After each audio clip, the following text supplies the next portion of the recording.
I don't mean to be rude, but I have to pass. Don't really feel like going out to dance. Hey, welcome back to the weekly dance tutorials. I have Megan here with me, and Franklin. I don't know if you can see him, but he's right here. But anyway, today Megan asked me a question about isolation, so I'm gonna do just that. I'm gonna explain it to her in this tutorial, and we're gonna just talk about the fundamentals of isolation. What makes it an isolation? Is it a technique? Is it a style? That's up to you. But before we do this, I want you guys to make sure you stretch. Okay, we're gonna be using our neck. Okay, so stretch out your neck muscles, possibly your shoulders. First off, what is an isolation? An isolation is something that doesn't move while something else is moving. So you're creating this illusion that your body parts are separate, which they are. So here's an example. This is done a lot by a lot of dancers I know. It's called a head isolation, and all you're doing is you're isolating your head from your body, right? If I tilt a little forward and go like this, like,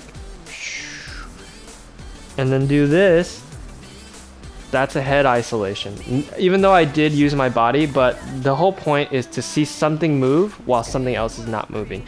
And the way you do that, here's the big secret. Are you ready for the big isolation secret? I'm ready. So I'm actually moving both things at the same time to create the illusion that it's not moving. I know it might be confusing, but you'll understand what I mean. So here's what I mean. If I want to move my chest separate from my head, I'm actually gonna move my head the opposite direction of my chest so it stays in the same place. So here's a good example. Here, put your hand like right in front, maybe like right here. So she is here, let's put this thumb up. So my chin is right here, right?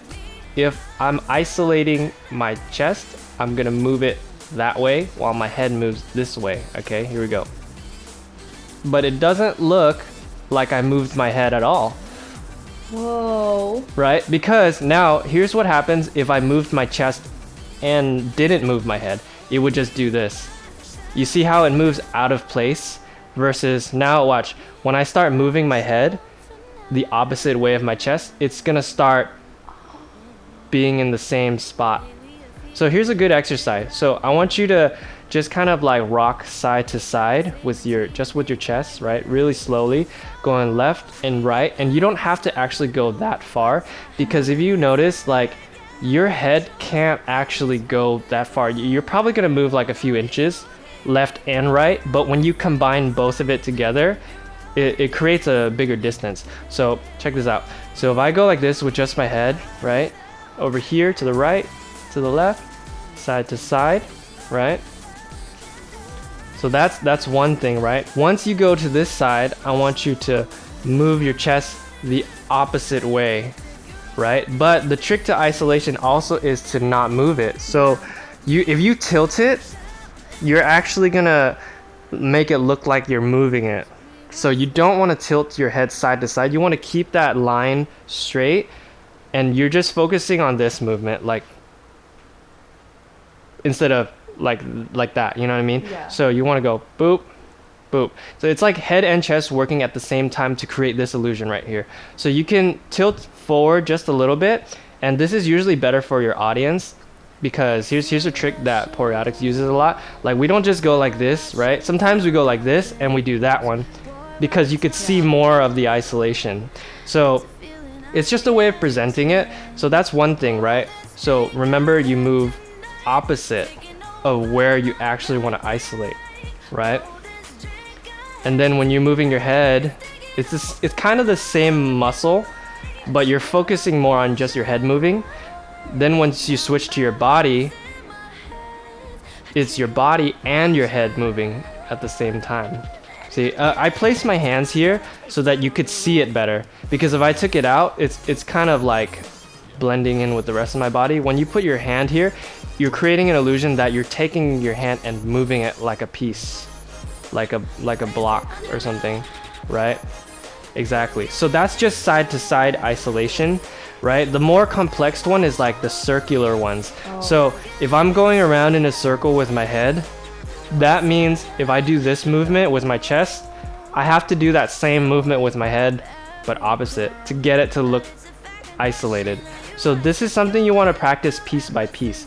So meaning like you got your left and right down, now you got to go back and forward, back and forward. And you notice that my chin moves forward when my chest goes back, right? If I do it to the side, this is what it looks like. But my head's not actually moving out of its spot. So you got side, side, back and forth.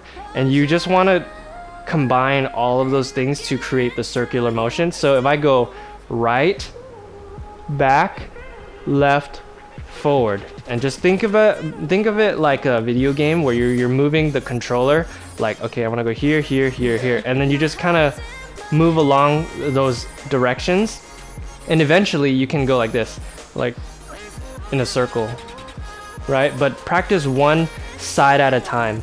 Yeah, that's pretty good. Really? Yeah, that's pretty good. So that's just the neck part, right? So now there's different parts of your body that you can isolate. For example, like if I were to put my hand here and I want to fix it in this spot, I could move my body around it, right? Kind of like a mime. You ever see those like wall mimes where they go like this and they go like that? You're actually moving your arm. You know what I mean? But because you're moving it at the same time your chest is moving, it looks like you're not moving it. So the same principle applies to like miming, like pulling a rope. Like the only reason it looks like it's the same is because you're moving with it, so it looks like something is there. You know what I mean? It's like an illusion. Let's focus on just doing this one. The easiest way to do it, or the easiest way to explain it, is like you're actually just going like this with your hand. You're pushing it, right? If I go to the side, you're just going like this, but very slowly, right? So every time you bring it closer to you, I want you to instead bring your chest to your hand as you're bringing it closer. Does that make sense? So that way it looks like your hand's not moving, but it actually is. Yeah, a good way to practice too is having an actual wall in front of you. Like, here, I'm just gonna pretend your shoulder is a wall, and you just go like that. And you practice this movement and use your muscle memory to kind of feel like, okay, like you don't have to look at it to feel the movement. So that's how you know, like once you get used to it, you could do it away from a wall, you know? And your feet, it doesn't really matter as long as the picture, the area that you're isolating is focused on. Because like you could walk and do whatever, as long as this is isolated, right?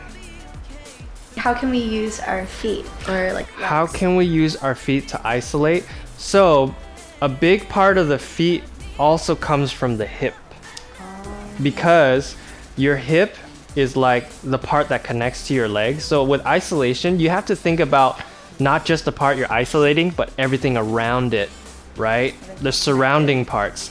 So if I wanted to like isolate my feet, you can be like boom, boom, boom, boom. Cool. So I don't know if you can see this, but what I'm doing is I'm bending it and then I'm isolating my toes with my heels. So I'm going boop, boop, boop, boom, or whatever, like that. Boom, boom, boom. So same concept. Pretend this was my foot, just for the sake of not using my feet, because you probably can't see it. But if this was my toe and this was my heel, you could do something like moving this over and fixing this point to move that point, right? So you can go boom, boom, boom, boom. Same thing as this. Boom, boom. Learning the skill probably would help with like gritting.